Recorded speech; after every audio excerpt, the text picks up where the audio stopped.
Saludos amigos, sean todos bienvenidos a una entrega más de su programa Ministerio Público TV, el programa de la Procuraduría General de la República. Laura Serrata y Luisa Ramírez les acompañaremos durante todo el contenido del programa.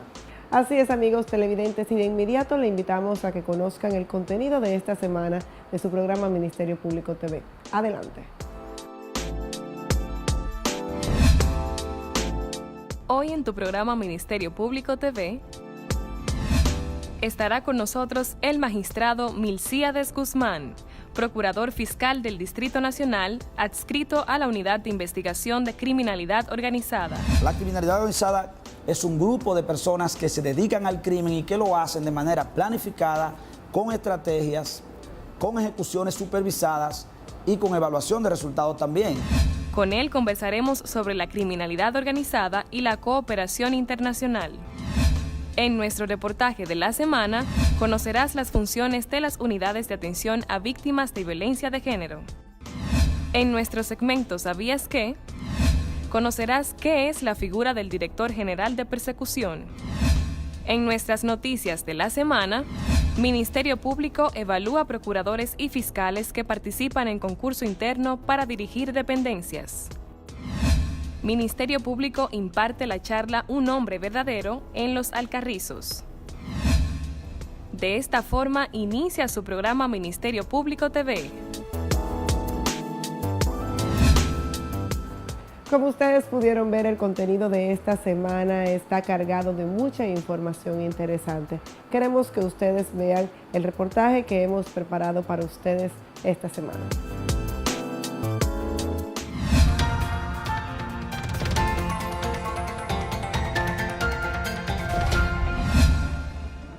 La violencia de género e intrafamiliar está definida como toda acción o negligencia cometida que dañe la integridad física, psicológica y la libertad de pleno desarrollo de las personas.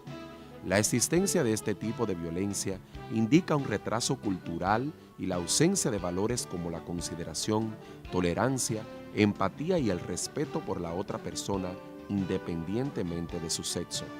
En la República Dominicana, igual que en muchos países de la región, la violencia de género, intrafamiliar y la violencia sexual es un problema recurrente que ha dominado históricamente los hogares y cuya reducción representa un gran reto para los organismos llamados a combatirla. A partir del año 2005, la atención sobre la violencia de género intrafamiliar y sexual cobró una importancia sin precedentes para el Ministerio Público Dominicano. El establecimiento de la primera unidad de atención a víctimas de violencia de género en el Distrito Nacional facilitó que las mujeres víctimas de violencia recibieran la atención requerida por parte de las autoridades del Ministerio Público. Las unidades de atención a víctimas de violencia de género son órganos de la Procuraduría General donde las víctimas y la sociedad pueden realizar denuncias de manera personal o vía telefónica. Las unidades de atención a víctimas cuentan con un equipo multidisciplinario para ofrecer de manera gratuita asistencia legal y especializada en las áreas médica, psicológica y forense a las víctimas y sus familiares de manera personalizada e integral. En términos judiciales, en las unidades de atención no solo se reciben las denuncias y se someten a los tribunales, sino que se da un seguimiento permanente a cada caso en particular a fin de garantizar la integridad de las víctimas y la obtención de sentencias que castiguen a los responsables.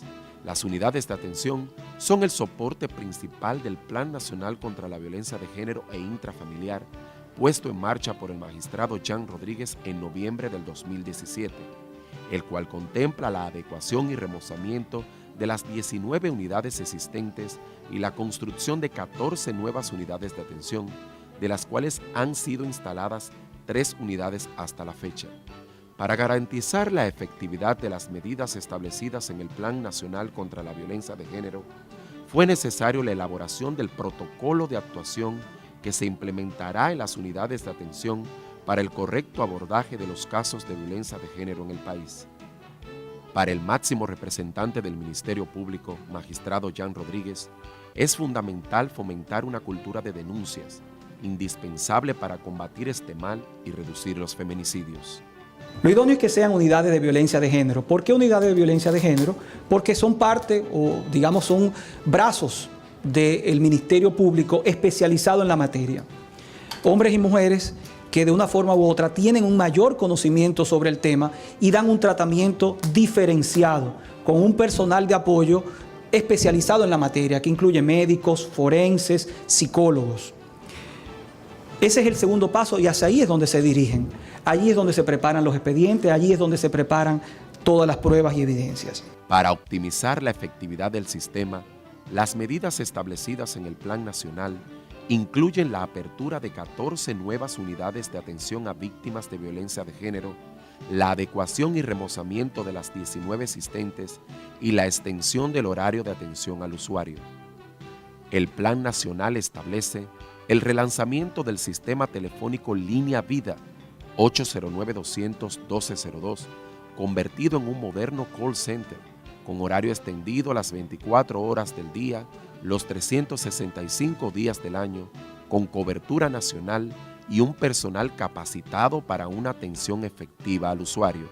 Programas de capacitación y formación para el personal administrativo y policial que ofrece servicio en las diferentes unidades de atención a víctimas con la finalidad de adiestrarles sobre el abordaje adecuado de las víctimas.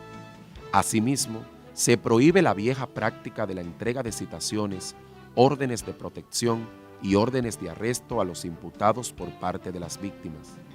Las unidades utilizan los servicios de personal de mensajería contratado para estos fines. En la actualidad, existe un total de 22 unidades de atención a víctimas de violencia de género instaladas por la Procuraduría General de la República en diferentes localidades del país.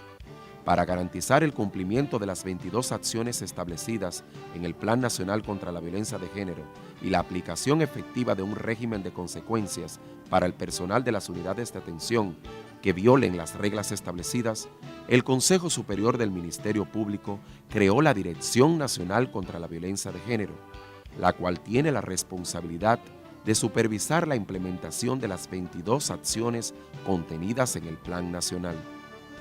Al frente de la Dirección contra la Violencia de Género ha sido designada a Ana Andrea Villacamacho, una representante del Ministerio Público con amplia experiencia que garantiza una coordinación y supervisión de alto nivel.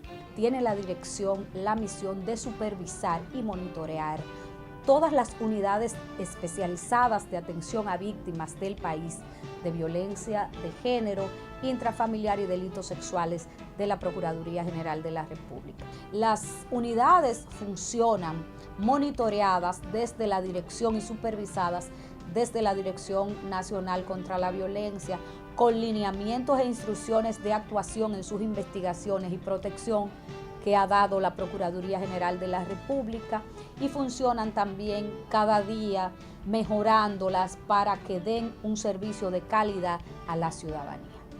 Son innegables los esfuerzos que realizan las autoridades para combatir este flagelo, incluyendo campañas de comunicación para crear conciencia sobre los efectos negativos que tiene para la sociedad la violencia de género e intrafamiliar. Mantener en silencio las agresiones provoca que los hechos violentos se repitan, aumentando la vulnerabilidad que expone a la mujer a permanecer en tal situación. Las medidas adoptadas en el Plan Nacional contra la Violencia de Género incluyen la coordinación con diversas instituciones del Estado para brindar una atención integral en los casos de violencia de género e intrafamiliar, por lo que se esperan resultados alentadores sobre la reducción de estos casos y la creación de una conciencia colectiva que contribuya con el respeto y la correcta valoración de la mujer dominicana.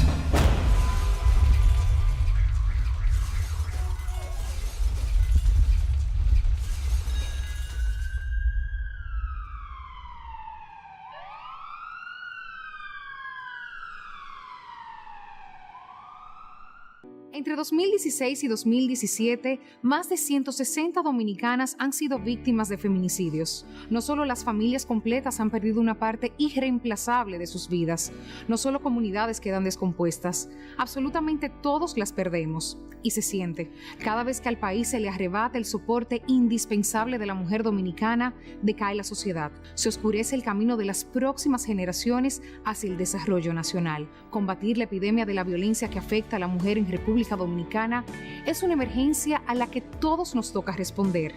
Ni una sola víctima. Únete, actúa, denuncia. Luchemos hasta eliminar la violencia contra la mujer.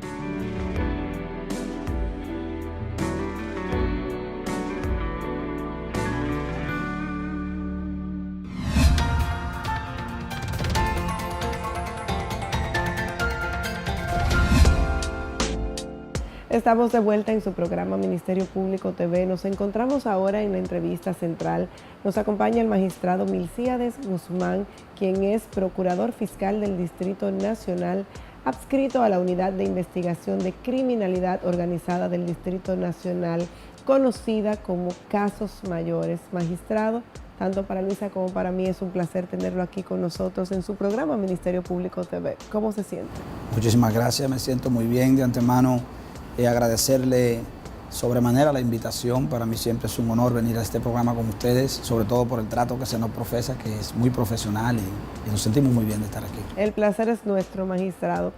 Vamos a iniciar preguntándole qué es la criminalidad organizada y la cooperación internacional. Bien, mire, yo para hablar de criminalidad organizada, si entráramos de golpe y porrazo en el tema, es posible que la gente no lo entienda muy bien. Por lo que yo pienso que sobre todo habría que descomponer los conceptos y arrancar explicándole a la gente qué es un crimen común y corriente para luego hacer la diferenciación. El muchacho que en una esquina arranca una cartera, golpea a una persona, apuñala a alguien, realiza un disparo, cometió un crimen circunstancial que tiene penas gravísimas, pero también tiene un modo de persecución, una manera de tratar ese caso muy diferente a lo que sería criminalidad organizada. O sea, el que roba en una casa de manera cotidiana, el individuo que rompe una ventana, se entra, se lleva algo, lo que ha cometido es un robo, en este caso con escalamiento, con rompimiento, que ya es una situación que comporta una cierta gravedad en el código. Pero para hablar de criminalidad organizada habría que distanciarse de ese tipo de conducta y entrar entonces en otro aspecto. Para hablar de criminalidad organizada tenemos que pensar en el crimen como una empresa. Como una empresa. ¿Por qué? Porque la criminalidad organizada justamente de eso trata. Trata de que la conflagración de más de 3 personas, en este caso más de 3 personas, y tiene que ser así porque es una definición que nosotros extraemos de la Convención de Palermo firmada en Italia, en Palermo, en diciembre del año 2010. Esta convención generó de manera enunciativa una especie de tipificación de lo que es la criminalidad organizada, estableciendo las características que tiene la misma y diferenciando lo que es la delincuencia organizada de los grupos organizados que cometen delitos, que no es lo mismo. Y entonces tenemos nosotros que entrar en la delincuencia organizada como una empresa. Esa es la visión que se tiene que tener. Crimen, pero que se lleva a cabo por parte de un grupo de personas que operan como una empresa. Y cuando decimos que operan como una empresa, tendríamos que entrar en detalles que la gente entenderá muy fácil. Un individuo hace negocio informal, se para en una esquina y vende un determinado producto, se gana 100 pesos y se va a su casa. Esa es su ganancia del día. Y esa es una especie de negocio particular e informal que no comportaría una empresa formal. El otro, que articule un grupo de personas, que delegue funciones, que abra un local, que se desenvuelva en un determinado territorio y también venda un producto a las masas, este lo haría como una labor empresarial.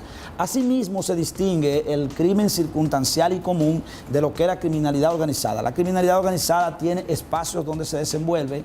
La criminalidad organizada hace toda la gestión empresarial que tiene que ver con planificación, estrategia, ejecución y evaluación de resultados. Asimismo, como lo haría una empresa. ¿Esas son las características de la criminalidad organizada? Eso caracteriza a la criminalidad organizada. La criminalidad organizada es un grupo de personas que se dedican al crimen y que lo hacen de manera planificada, con estrategias, con ejecuciones supervisadas y con evaluación de resultados también, porque el fin último de la criminalidad organizada es el lucro. Y esa es la evaluación. Si los métodos empleados para lograr lucrarse están dando resultados, continuarán haciendo eso. Si no están dando resultados, cambiarán la temática. En fin, así es. ¿Y cuáles serían esos tipos de criminalidad organizadas más comunes que tenemos al día de hoy en nuestro país, magistrado? Mire, para hablar de criminalidad organizada tenemos que entrar en distinciones, señalar muchas cosas. Por ejemplo, habría que remontarse a al Estado italiano. Habría que ir a la antigua Italia para ver cómo en el sur de Italia, en Sicilia, por ejemplo, nació lo que se conoce mundialmente, globalmente, como la mafia. Y entender que la mafia es criminalidad organizada, más no toda la criminalidad organizada es mafia. Debe quedar claro eso. Entrando en esos detalles, para luego venir aquí, y diríamos en buen dominicano, para aplatanarlo un poquito, tendríamos que ver de qué se trata cuando se habla de mafia y criminalidad organizada. Fueron grupos que surgieron como parte del descontrol estatal en una isla lejos de la parte continental donde había menos control. Estos hombres se erigieron en las personas que generaban protección, peligrosidad y decisión en torno a la manera en la que un pueblo se interrelacionaba, hasta el punto de que para poder hacer negociaciones, para garantizarse una cierta legitimidad en una actuación de carácter comercial, había que proceder con estos llamados hombres de honor. Y así nace la mafia en esas regiones de Italia, y que luego se diseminó por todo el país y que tuvo lugares diferentes de desenvolvimiento. Por eso hablamos de mafia napolitana, mafia de la Drangheta o mafia siciliana, y también de la Camorra. Todo esto es delincuencia organizada, pero se queda en el aspecto que tiene que ver con la mafia. Si nosotros entramos en detalles relativos a delincuencia organizada, tendríamos que pensar que el terrorismo también es delincuencia organizada. Sin embargo, es muy diferente. Al hablar de terrorismo y de mafia, tenemos que hacer distinciones claras. Tienen cosas comunes, pero otras que lo diferencian grandemente. Por ejemplo, cosa común. Ambas se desarrollan a oculta de la autoridad. Y yo digo oculta, no usé la palabra por casualidad, sino para poder distinguir qué es ocultarse de manera clandestina y qué es ocultarse al estar simplemente escondido. En el clandestinaje es temporal. Y así lo hace el terrorismo. El terrorismo se mantiene de forma clandestina, en secreto, pero temporal. ¿Y por qué temporal? Porque el terrorismo tiene como finalidad la lucha contra un sistema, tiene como pretensión el acceso al poder o la conflagración de una idea, la concretización de una idea, una ideología.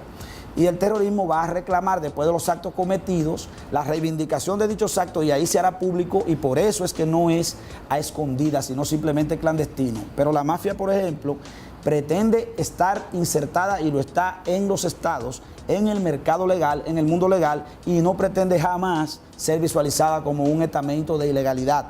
Por eso la mafia prefiere esconderse, o sea, estar escondida, oculta, para siempre. Tomando en cuenta todo eso, magistrado, sabemos que la criminalidad organizada en nuestro país está sancionada. ¿Cuál es la pena que le corresponde a los involucrados en este tipo de crimen?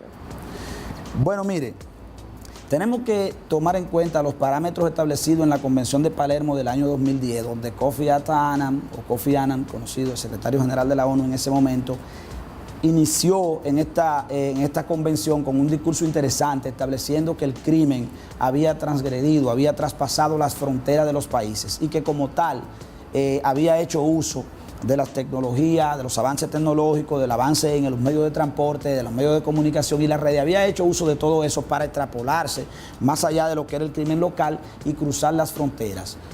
El señor Kofi Annan dijo en ese momento que asimismo los estados tenían que elaborar estrategias para cruzar las fronteras en aras de perseguir y dar correctivo a esos actos criminales. La criminalidad organizada cruzó fronteras, llegó a otros lugares, y esos lugares se vieron en la obligación de, si bien tenían ya leyes drásticas, como en el caso nuestro, que teníamos leyes drásticas para la comisión de delitos como el asesinato, como el homicidio, como el mismo robo agravado, como el tráfico de drogas, que tenemos también penas bastante graves. Si bien teníamos esas penas, pues teníamos que ajustarnos entonces a los parámetros de la Convención contra la criminalidad organizada, que se firmó en Palermo en el 2010. nos ajustamos a ella. Por eso, por ejemplo, en nuestro Código Procesal Penal, en el artículo 369, hablamos de criminalidad organizada como uno de esos casos que se deben tramitar por la vía compleja, porque no se le puede dar el mismo trato que llevan los crímenes comunes que detallábamos en principio. El muchacho que robó, que hizo algo en una esquina, eso tiene un tratamiento. Ahora bien, cuando ya se trata de organizaciones criminales que estratifican, que planifican, que ejecutan, que evalúan, que dan un paso siempre por delante del Estado, en ese caso el tratamiento es otro. ¿Qué tratamiento tiene, por ejemplo, y que comporta una diferencia clara? Al declarar el caso complejo por tratarse de criminalidad organizada, aumenta el plazo de la prisión preventiva, aumenta el plazo los plazos para el depósito de acusación, por ejemplo, aumenta el plazo para la realización de la investigación, aumentan los plazos relativos a los recursos, por ejemplo. En otras palabras, se amplían las posibilidades de que el Ministerio Público pueda concretizar los objetivos de persecución. Incluso, algo interesante de cuando un caso tiene la connotación o la característica de crimen organizado es que el Estado pues puede incluso a través del Ministerio Público puede conceder criterios de oportunidad que no se podrían conceder si el caso fuera de tipo común, y podríamos decir nosotros que entonces el que comete crimen organizado tiene el privilegio de que se le pueda conceder un criterio de oportunidad que está en nuestro código, cuando al otro que no fue de crimen organizado no se le concedería. Errada sería la apreciación de quien diga eso, porque este criterio de oportunidad tiene condiciones, y la primera es que la persona que vaya a tener ese privilegio esté en colaboración absoluta, sustancial, y que esa colaboración tenga resultados tangibles en la investigación que está realizando el Ministerio Público. O sea que no es porque es un privilegio que se ha concedido la posibilidad de que cuando el caso sea complejo, evidentemente si el crimen organizado es complejo, se le pueda conceder un criterio de oportunidad a uno de los involucrados, sino que ese criterio de oportunidad tendrá como resultado que el Estado accese a informaciones que normalmente no puede accesar y que se puedan lograr los objetivos de persecución, que no son más que sanción y condena. Magistrado, nosotros queremos que usted oriente con un ejemplo, porque hemos escuchado todas las informaciones técnicas que usted está haciendo, pero con un ejemplo que un ciudadano común estaría viviendo dentro de una criminalidad, una organización de criminalidad organizada, que no se dé cuenta que forma parte o que sea víctima, y que en un momento oportuno también usted pueda brindarnos los canales o las vías de cómo puede hacerse la denuncia correspondiente, porque todo el que está ahora mismo sentadito, atento a su televisor, quiere tener las informaciones puntuales de nosotros. Bueno, mira, para puntualizar lo que es el crimen organizado en la República Dominicana y cómo las personas se ven involucradas, tendríamos que definir los tipos de delitos que reúnen las características de crimen organizado en la República Dominicana. Yo comenzaría hablando del lavado de activos como crimen organizado, que en principio lo tuvimos legislado, lo más cercano que tenemos es la ley 72-02, que bueno, rindió un gran servicio a la nación, los actores la supieron acoplar, la supieron entender y la ejecutaron. Y luego ya ahora en la actualidad tenemos la ley 155-2017 que vino a ampliar la base de los delitos que se pueden convertir en lavado de activos y que bueno, de alguna manera son de gran importancia para la sociedad dominicana. ¿Por qué? Porque una persona, quizás sin la intención y que no conoce la ley, bueno, no se ha dedicado a escudriñarla porque es obligatorio que la conozca una vez se ha publicado, va y compra, por ejemplo, un apartamento en una construcción y pretende pagarlo en efectivo de manera directa al comprador, al vendedor. Esta persona se podría ver involucrada en una investigación de lavado, porque la nueva ley de lavado establece que más de 1 millón pagado en construcción usted tendrá que hacerlo a través de cheques bancarios, usted tendrá que registrar, porque lo que se busca es que quede una huella, ¿verdad?, en el sistema que pueda dar una explicación real del origen ilícito de los valores que usted está utilizando. Hay una premisa en materia de investigación de lavado que dice que la explicación insuficiente acerca del origen lícito de los bienes generará el fortalecimiento de la premisa del origen expurio de dichos bienes. O sea, si usted no puede explicarse claramente acerca del origen de sus bienes, lícito de sus bienes, es evidente que usted estaría fortaleciendo la posibilidad de que dicho origen sea ilícito. Eso es lavado de activos. En la República Dominicana el lavado de activos en principio se vio ligado completamente al tráfico de droga. Así iniciamos nosotros la persecución del lavado de activos. Pero luego, con el avance y con las exigencias de las convenciones internacionales que hemos ratificado, como la que acabo de mencionar y otras, se ha extendido la base de la posibilidad de cometer lavado de activos a través, por ejemplo, de la defraudación tributaria, que eso está recogido en la nueva ley 155, a través también de la incursión en el mercado legal de la venta, por ejemplo, de vehículos o de cualquier otra área del comercio, pero con valores que vienen de delitos que son penados con penas superiores a los 4 años de cárcel y cosas como esa. Claro, pero en esos ejemplos que usted nos ha puesto, ¿cómo pudiera una persona que se siente afectada o que toma conocimiento de esta criminalidad organizada, de ese lavado de activos que usted está mencionando, cómo puede denunciarlo para que las autoridades tomen conocimiento? Mira, no podríamos decir denunciar, porque si usamos la palabra denunciar estaríamos vistiendo al ciudadano como de un agente investigativo y eso le daría una connotación al asunto que hasta puede generar peligrosidad. Lo que el ciudadano tiene es el deber preventivo de informar. Esa es la premisa. O sea, la persona a quien de repente se le están generando transacciones en efectivo que superan los montos establecidos en la ley, como lo que acabamos de señalar, tendrá que dar parte a la autoridad acerca de las transacciones que está realizando. Y si quien está realizando la transacción con él no tiene ningún problema, ni viene de lo ilícito, ni ha cometido ningún delito, ¿cuál será el problema que le ocasionará? Ninguno. Tan pronto como una persona que sabe que al transar en efectivo por un monto superior, por ejemplo, a los 250,000 pesos al jugar casinos, que también está establecido en la ley, que usted no puede comprar fichas en un casino por encima de los 250,000 pesos en efectivo. Si lo realiza, esto tiene que ser informado. Alguien que no tenga ningún temor y que no le interese esos aspectos podría, por ejemplo, transar por encima y decir, bueno, infórmalo, no me interesa, yo no he cometido nada. Pero otro que sabe que lo ha hecho mal y que eso va a ser investigado, a lo mejor se detiene y te dice no. O sea, hay más una labor preventiva, de información preventiva que de denuncia como tal. Eso es lo importante que debemos explicarle a los amigos televidentes, porque es evidente que este tipo de criminalidad organizada y todo lo que envuelve este crimen cada día está más cerca de la sociedad. Nosotros te vamos a pedir un permiso, magistrado, para hacer una pausa y cuando regresemos vamos a seguir conversando sobre crímenes transnacionales. Así que venimos en breves, amigos televidentes, no se muevan de sus lugares.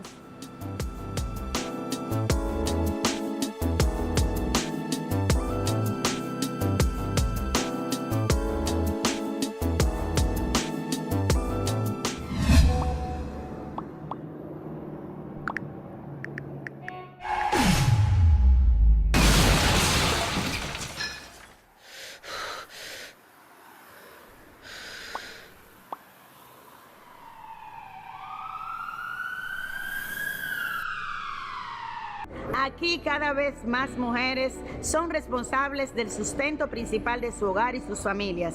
Que en los últimos años aumente el número de menores que quedan en orfandad por feminicidios es un desastre, señores. Nos da duro a todos. No solo toman la vida de hijas, madres, hermanas y amigas, sino que se descompone nuestra sociedad. Las estamos perdiendo a todas. Ni una sola víctima. Únete, actúa, denuncia. Luchemos hasta eliminar la violencia contra la mujer.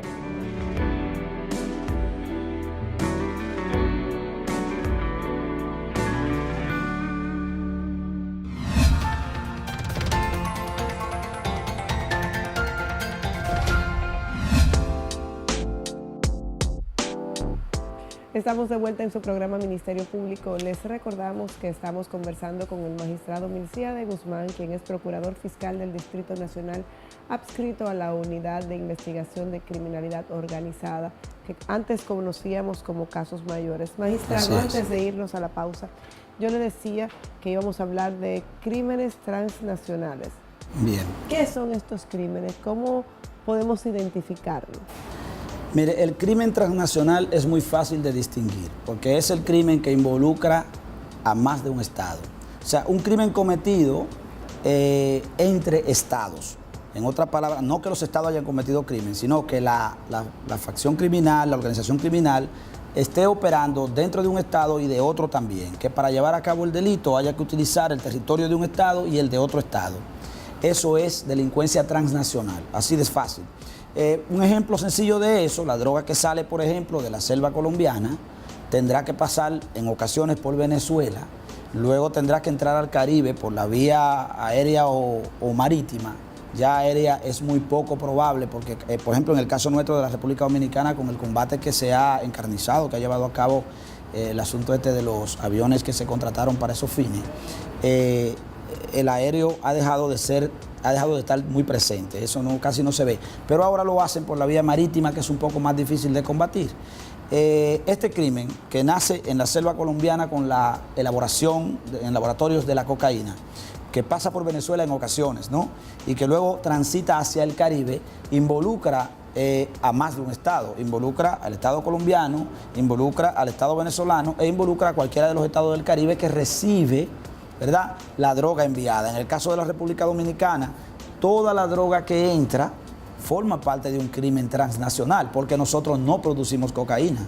O sea, en este país la cocaína es un simple tránsito, pero no es un país productor de cocaína. En ese sentido, cuando hablemos de grandes cantidades de droga, estamos hablando de crimen transnacional. No nos confundamos tampoco con que el muchacho que distribuye gramos en un barrio está cometiendo un crimen transnacional, porque evidentemente que no. Hablamos del tráfico, ¿verdad?, y del patrocinio del tráfico de grandes cantidades de droga. Esto es un crimen transnacional porque involucra a más de un estado. Algo importante para definir crimen transnacional y que quede claro cuáles son las características que tiene, es que un crimen puede estarse cometiendo dentro de un estado, por ejemplo, y no involucrar directamente el territorio de otro estado, porque ahí no se está cometiendo nada, ¿verdad? Y sin embargo el crimen puede ser transnacional. Un ejemplo bueno de eso es la colocación de dinero en banca, ¿verdad?, en lugares donde sí lo puede sacar el dinero, porque los llamados paraísos fiscales. Él lo coloca, por ejemplo, en Venezuela, en Brasil, o en Colombia, o en República Dominicana, donde sea, los coloca en la banca, pero sabe que no tiene acceso a retirarlo por aquí mismo sin que esto signifique un escrutinio investigativo. ¿Qué hace? Lo coloca en un paraíso fiscal y va y lo retira allá. No involucró a ese país o paraíso fiscal en la comisión de ningún delito. No lo involucró porque ahí ni se llevó la droga, ni se transfirió la droga, ni se hizo nada, ni se mató a nadie. Sin embargo, la recepción de los valores se hará allá. Involucró a 2 estados nueva vez y es criminalidad transnacional. ¿Qué importancia tiene, magistrado, la colaboración internacional para la persecución de la criminalidad organizada y cómo funcionaría cuando se necesita tener que buscar ese auxilio de otras instituciones estatales? Usted ha tocado un tema clave. La cooperación internacional es imprescindible para el combate de la criminalidad organizada. Quiero decirle que en el año 1923 nació en Francia y tiene su sede específicamente en la ciudad de Lyon la Policía Internacional, la Interpol, que es la única policía del mundo que tiene la facultad de agarrar a una persona y detenerla, ¿verdad?, aunque haya cometido un crimen en otro país y la orden incluso de aprehensión o de arresto que se ha dictado en contra de esta persona no haya sido emitida por el estado en el que es arrestado. Eso es casi, mire, una extrapolación de la legislación local, convirtiéndola o llevando los efectos de la legislación local a nivel internacional. Magistrado, ¿y fuera factible o posible poner un ejemplo de esa cooperación internacional que nosotros recibimos?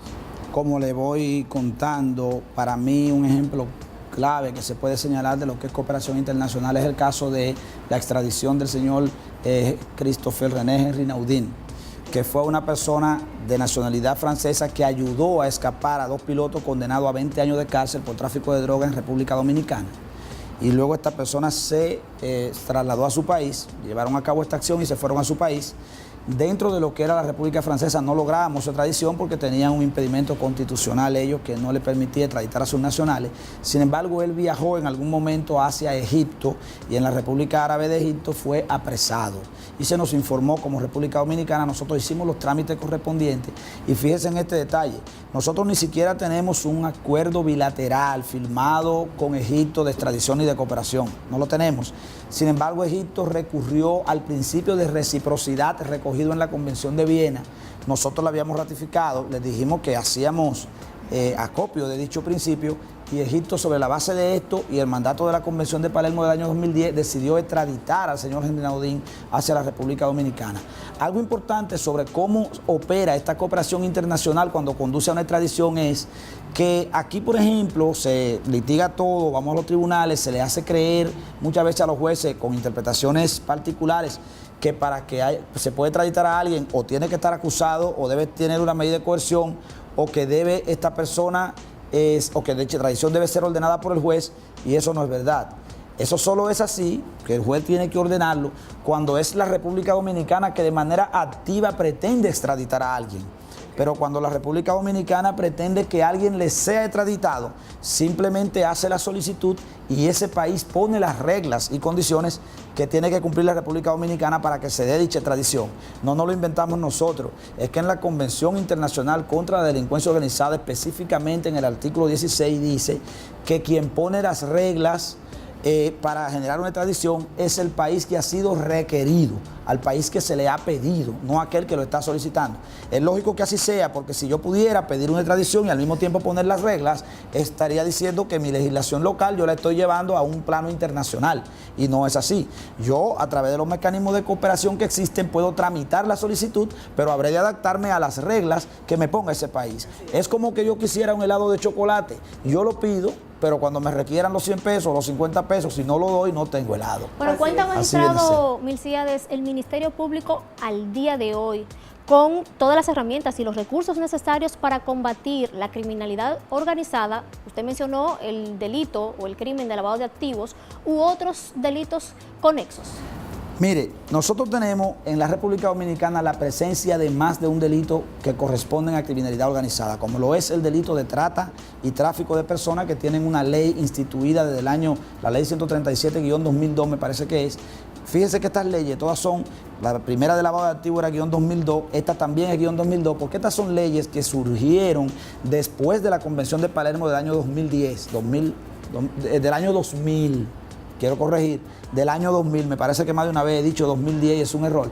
Es la Convención de Palermo del año 2000 a la que me refiero, y estas leyes que siempre son _2002, _2003, es porque surgieron como parte del protocolo y de las exigencias de los que ratificábamos aquella convención.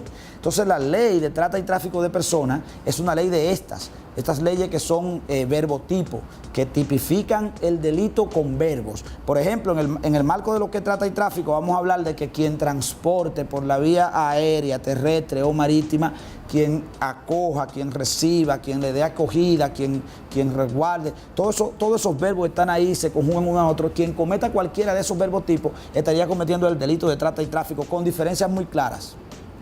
Porque al hablar de delitos de tráfico, trata y tráfico de personas en una misma ley, se confunden hasta los abogados.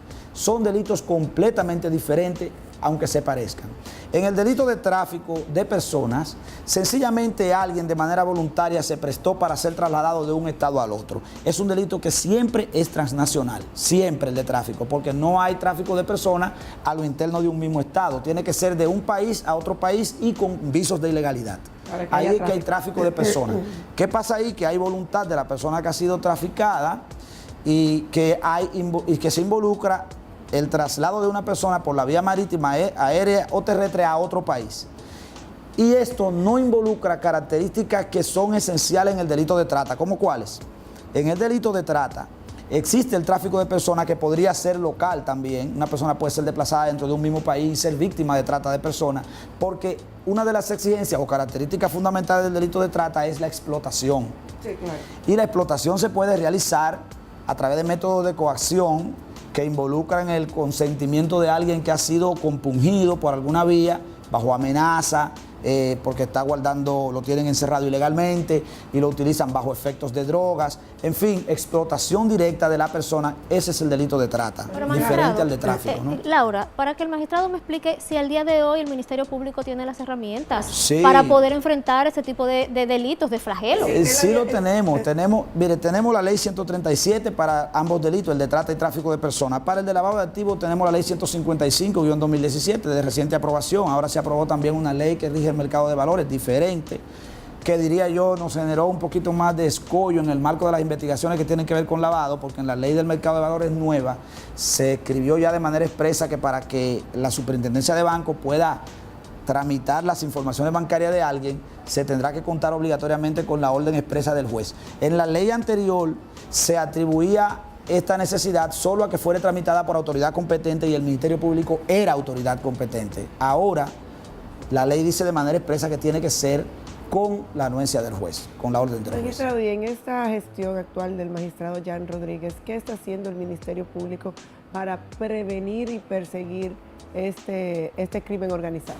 Óyame, se ha trabajado de la manera, yo diría que en el tiempo que tengo en el Ministerio Público he visto muy pocas veces un enfoque más decidido, más firme hacia el combate de lo que es la criminalidad organizada y lo que es también la cooperación internacional. Se ha, vamos a decir, incrementado el personal de los departamentos relativos a estas funciones. Se ha abierto mucho más la cooperación con otros países, se ha intercambiado mucho más. Estamos decididos, yo he visto una gestión decidida a la lucha contra la criminalidad organizada y el cumplimiento de la necesaria cooperación internacional en esta gestión. Magistrado Melciades, ¿cómo es perjudicado el Estado Dominicano al cometerse estos tipos de delitos de una manera tan global a nivel de países, tanto latinoamericanos fíjese, como de otras esferas? Mire qué pasa, el crimen organizado siempre habrá de perjudicar a los países en los cuales toma base, donde se practica, porque es un delito, como le dije, que tiene visos de empresa. O sea, se tratan de colocar en el mercado legal, tratan de verse como si no estuviera pasando nada, como si estuvieran insertados en los gobiernos, en los mercados legales, en la política y en todos los lados. Entonces es evidente que eso va a trastocar totalmente los intereses de una nación, porque no es lo mismo usted ir a comprar un solar a un lugar cualquiera de la República Dominicana con los valores que usted pueda tener en la mano y con el precio de mercado, que ese precio de mercado lo establece incluso organismos como Catastro Nacional, que le va a decir a cómo está el metro en un lugar u otro, y que sin embargo allí aparezca un tipo que ofrezca 5 veces la cantidad que usted está ofreciendo, porque él no se adapta al precio de mercado, sino que tiene la intención de colocar unos valores que han sido adquiridos a través de actividad delictiva y que él tiene la necesidad de llevarlo al mercado legal para poder hacer uso y usufructo de ello, como usted hace uso y usufructo de lo poco que consigue con su trabajo. Es evidente que ante esa realidad esto va a perjudicar totalmente la realidad económica de una nación, porque usted no tendrá el mismo acceso que tiene que tener y los mismos derechos que tiene que tener a transar y a comprar un bien inmueble en un lugar de la República cuando haya alguien que esté ofreciendo 5 veces la cantidad suya o más, por el hecho de que el interés de él no es simple y llanamente comprar a buen precio, sino colocar dinero en el mercado legal que viene del mundo ilícito. Bueno, magistrado, se nos acabó el tiempo. Muchísimas gracias por acudir a nuestro llamado y venir a hablar de un tema tan importante como es el crimen organizado. Para mí es un gran honor compartir con ustedes en este programa. Yo espero que en alguna ocasión tengamos un programa más amplio en el que podamos ampliar más los temas. Muchísimas gracias por estar con nosotros. A ustedes, amigos televidentes, continúen con nosotros, que aún hay más contenido de su programa Ministerio Público TV.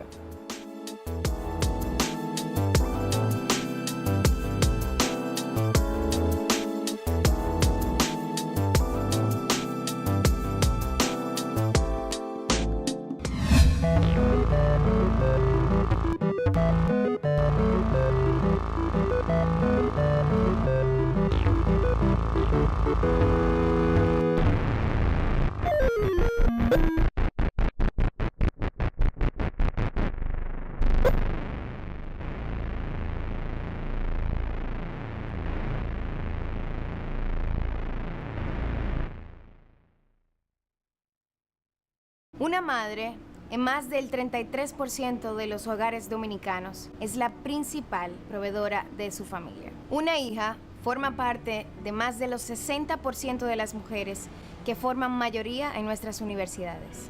Una hermana está entre las mujeres que emprenden el más del 50% de las microempresas de servicios de nuestro país. Perder para siempre a una madre, ver terminar la vida de una hija, mas nunca abrazar a tu hermana. No solo sufren familias y comunidades, esta realidad fractura todos los sectores de la nación. Está bajo amenaza nuestro porvenir. Todos tenemos que actuar ahora. Ni una sola víctima más. Únete, actúa, denuncia. Luchemos hasta eliminar la violencia contra la mujer.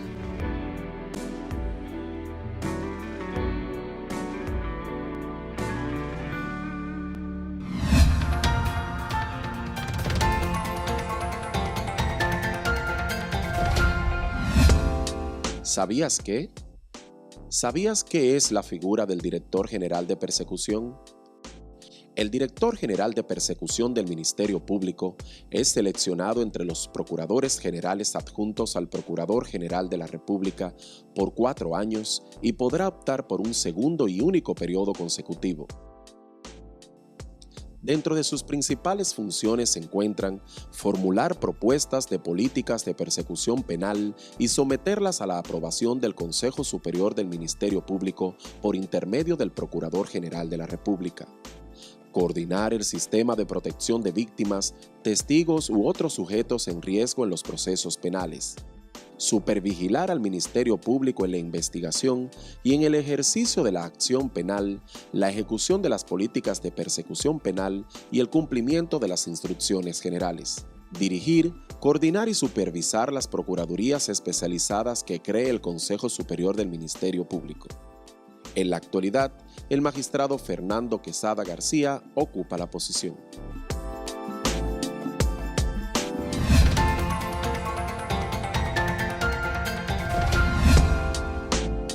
La Procuraduría General de la República, a través de la Fiscalía de Santo Domingo Oeste, impartió la charla titulada Un hombre verdadero en el sector Los Americanos II en Los Alcarrizos, con el objetivo de prevenir la violencia contra las mujeres, niñas y adolescentes en esta comunidad. La iniciativa, dirigida a familiares y dirigentes comunitarios, forma parte del programa de charlas que realiza la Fiscalía de Santo Domingo Oeste para contribuir con el sano desarrollo de una comunidad libre de violencia.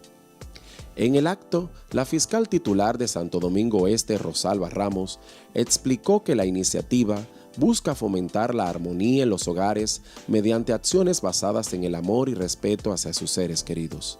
El tema de la violencia de género no se puede seguir atacando solamente desde la óptica de empoderar a las mujeres, de decirles a ustedes que sí, pueden denunciar, que tenemos abiertas las puertas de las unidades de violencia de género, sino que tiene que haber una nueva perspectiva, tiene que haber un nuevo planteamiento.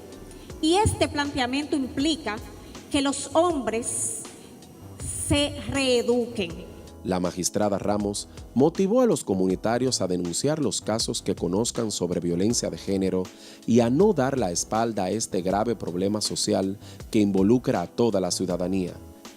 La actividad contó con la participación del director del Centro de Intervención Conductual para Hombres, el psicólogo Luis Vergés, quien explicó que el 25% de las mujeres que se suicidan en el mundo han sufrido violencia por parte de los hombres. Hay estudios que demuestran que cada vez que una mujer recibe un insulto, inmediatamente le sube una sustancia que se llama cortisol, sube al cerebro. Eso le llaman la hormona del estrés. ¿Y saben qué hace el cortisol? El cortisol bloquea el acceso del oxígeno al cerebro y comienza a acumularse todas esas sustancias nocivas y dañinas en el cuerpo. Y por eso las mujeres que son víctimas de violencia viven un promedio entre 5 o 10 años menos que las mujeres que no son víctimas de violencia, porque se enferman de cáncer, le da depresión, le da trastornos de ansiedad y todas las enfermedades se le pegan. Explicó además el gran problema que genera la violencia ejercida no solo a las mujeres, sino también a los demás integrantes de la familia. Porque esos niños entonces van incorporando algo que nosotros le llamamos un modelo de relación y luego lo transmiten en la escuela, lo transmiten con los vecinos, lo transmiten con los amigos. Y fíjense, una sola mujer, el impacto que tiene cuando hay violencia en contra de ella. O sea que yo estoy hablando de algo muy serio de por qué los hombres tenemos que ser hombres verdaderos. Pero esa mujer que acepta violencia de cualquiera de ustedes, los que no se creen todavía hombres verdaderos, tienen hijas con ustedes. Y esas hijas mañana entonces son candidatas a sufrir lo mismo, porque entendieron que eso es lo normal. En el evento estuvieron presentes los magistrados Francisco Javier Méndez y Sumaya Acevedo, quienes explicaron que los más afectados en los casos de violencia intrafamiliar muchas veces son los menores de edad y de la misma forma indicaron las consecuencias penales que pudiera enfrentar una persona que incurre en estos delitos de acuerdo a lo establecido en la Ley 24-97.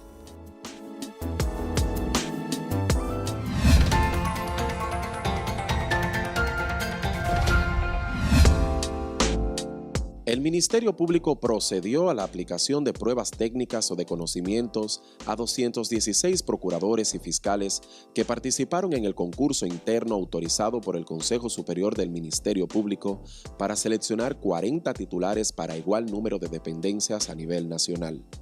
Al referirse al proceso de selección para los nuevos titulares, el magistrado Jan Rodríguez indicó que se realiza de manera transparente y en igualdad de condiciones para todos los miembros de la institución, con estricto apego a lo establecido en la Ley Orgánica del Ministerio Público número 133-11 y el Reglamento de Carrera del Ministerio Público. Durante el proceso serán seleccionados 11 procuradores y procuradoras generales de Cortes de Apelación, 7 titulares de procuradurías especializadas y 22 para distintas fiscalías del país. El Ministerio Público informó que este es el primer concurso interno que realiza este organismo cumpliendo con todas las fases establecidas por la ley. La fase A incluyó la investigación curricular del historial laboral y la comprobación de méritos por medios irrefutables, mientras que la fase B corresponde a la aplicación de pruebas técnicas o de conocimiento, la fase C a la aplicación de pruebas psicométricas y la fase D a entrevistas de selección. Durante el concurso serán seleccionados los procuradores generales de Cortes de Apelación, titulares de procuradurías regionales de las jurisdicciones de Puerto Plata, el Distrito Nacional, San Juan de la Maguana, Santiago, La Vega, San Francisco de Macorís, Santo Domingo, Barahona, San Pedro de Macorís, San Cristóbal y Montecristi. Igualmente, serán elegidos los titulares de la Procuraduría Especializada de Antilavado de Activos y Financiamiento del Terrorismo, de Crímenes y Delitos de Alta Tecnología, de Persecución de la Corrupción Administrativa, de Tráfico Ilícito de Migrantes y Trata de Personas, Crímenes y Delitos contra la Salud, Medio Ambiente y los Recursos Naturales y de Control y Tráfico de Armas.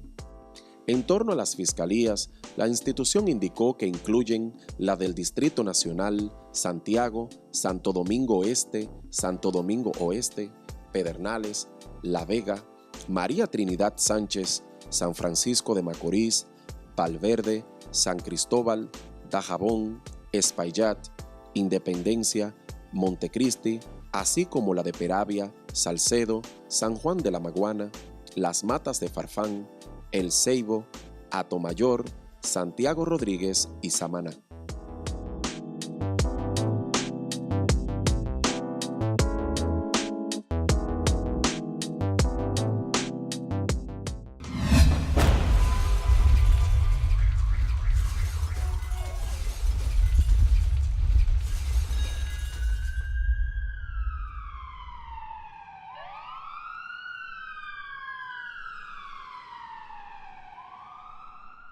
Cada mujer víctima de feminicidios es una pérdida profunda para un ser querido, para alguien que la necesita.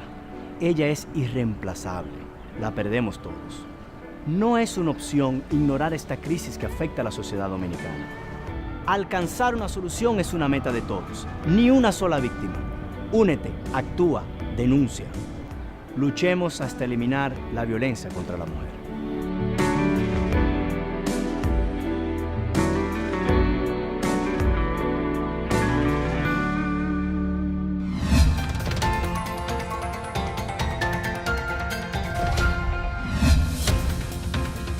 Hemos llegado al final de su programa Ministerio Público TV. Muchísimas gracias por acompañarnos. Estuvieron con ustedes Luisa Ramírez y Laura Serrata.